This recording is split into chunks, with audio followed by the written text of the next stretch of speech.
Welcome to ShaenMO Game Reviews. Today we are talking about The Legend of Zelda Link's Awakening. This is another game that I played because I saw somebody else playing it. It looked cool. I never played the original. It was on the Game Boy Color, and then I came to the Switch. I really enjoyed this game. It was kind of a cute little anime cartoon, type thing. It was cool, You had your village that was full of interesting characters. I'm not sure how much I actually enjoyed the trading quest. That was required. You had to figure out, okay, well, this person gave me this, I need to give it to that person there. Because if you don't give it to that person, then you don't get your next thing, and the last thing you have to give, if you give it to a monkey, to get help to get into a particular area, and then I think you final. I don't remember what the final is. You put a scale onto a statue or something. I don't recall exactly what that leads to. Traditional dungeons, from that were like past Zelda games. You gotta go around. You gotta find a key to unlock it. You gotta get in there. You got your puzzles. My favorite was near the ends, where you had to transport a giant ball around, throw it at various columns to quite literally break the tower. You couldn't possibly make it to the top the way that it was because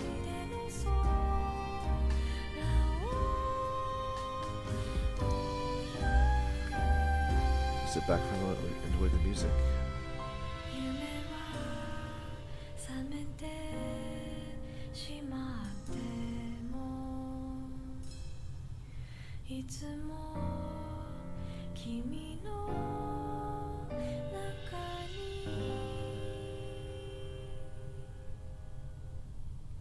Ballad of the Windfish. There's just something about Japanese dialogue. If I'm watching, something in Japanese, of course I got subtitles. I don't speak Japanese. I know a few words. I don't think I could actually play an entire game voiced in Japanese, though. I think that because I'd have to look at the subtitles, as I play, and I try to pay attention to the game. If I'm watching, an anime or something. Anyway, back to the game. Music, as I said, is quite wonderful. The boss. If the boss was just a collection of shadows of previous bosses, which some of them are. But there are some, okay, where'd this come from type sections in that boss fight. And there's at least one, now there are two that remind me of Link to the Past, but if you think about it, Link to the Past didn't come out until Super Nintendo, which came out well after the Game Boy Color.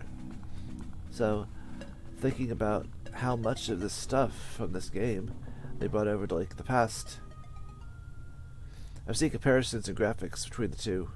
They did a really good job of bringing it over and fleshing out the various things. The maps, the dungeons, all that stuff. There are things, some of the puzzles in this game have like subtle hints, like there's a raccoon. If you don't sprinkle dust on him to turn him back into a human, then you're stuck in the forest, going around and around in circles. I guess that's this version in this game of the Lost Forest. That's in several of the Zelda games. You gotta find your way, you gotta find a gimmick,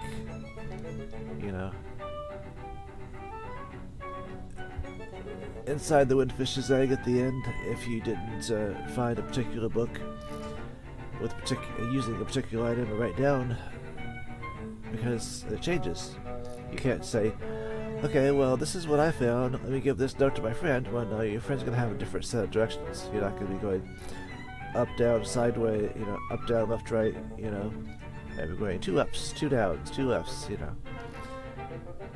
you get lost in there if you're not following it directly. The color dungeon is another optional. Another thing you found in the library. This is, you knock over these stones. Although I think that stays the same, so if you have it written down, you probably get that early in the game. But I think it requires certain items, so you can't get too far in it without that particular item to be able to pop those little black tents that get in the way. The bird. If you ever played Zelda games, you can grab a cuckoo and float around with them. The bird that you find near the end of the game. That thing's a blast. It allows you to fly through caves that have no floors. Or some caves that have alternate routes that have no floors. Of course, it's all in the name of getting heart containers, heart pieces. Shells. There are shells in this game that you trade toward things like upgrades to your sword and that kind of thing. That's another mini game. Oh, the mini game. Yes, the mini game. With the claw. Frustrating. Can be. Really can be. Also, when the item you're getting is smaller than the claw, and the claw moves fast. The items sometimes fall out, and there goes your 10, 20, 50, whatever rupees that it is that you paid to get it. Picking up the guy, that's a possibility.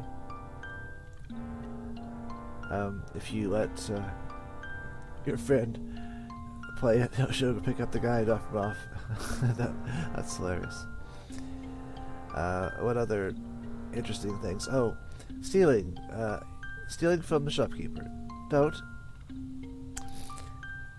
I know it's tempting to take off with that bow because it costs 800 rupees or 900, and it takes a while to save up that many, but not being able to ever enter the store again and having your name permanently changed to thief, yeah, that's something that's not worth it. Not worth the trouble at all, My favorite music of the entire game is, since I've got the soundtrack here, let me see if I can find it. It is the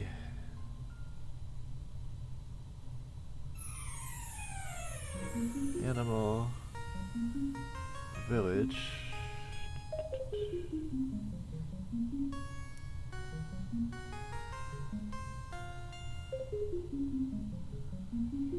There it is.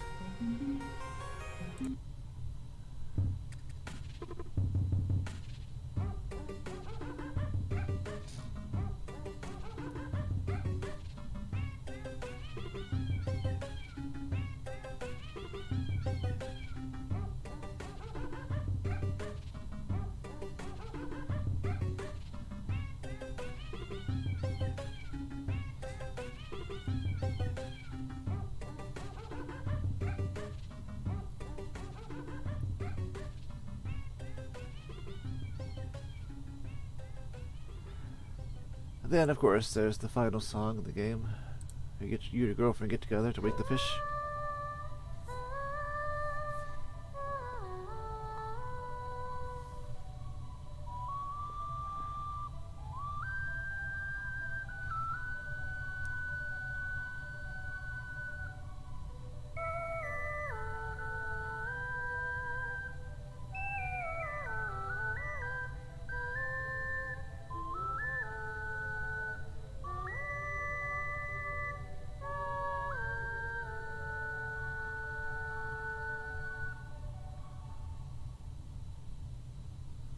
Anyway. Also, go from here, the soundtrack.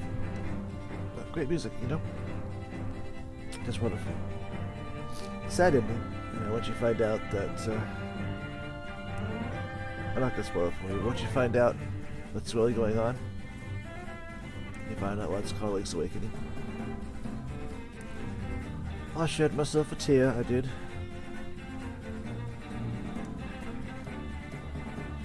Anyway, next time, Animal Crossing.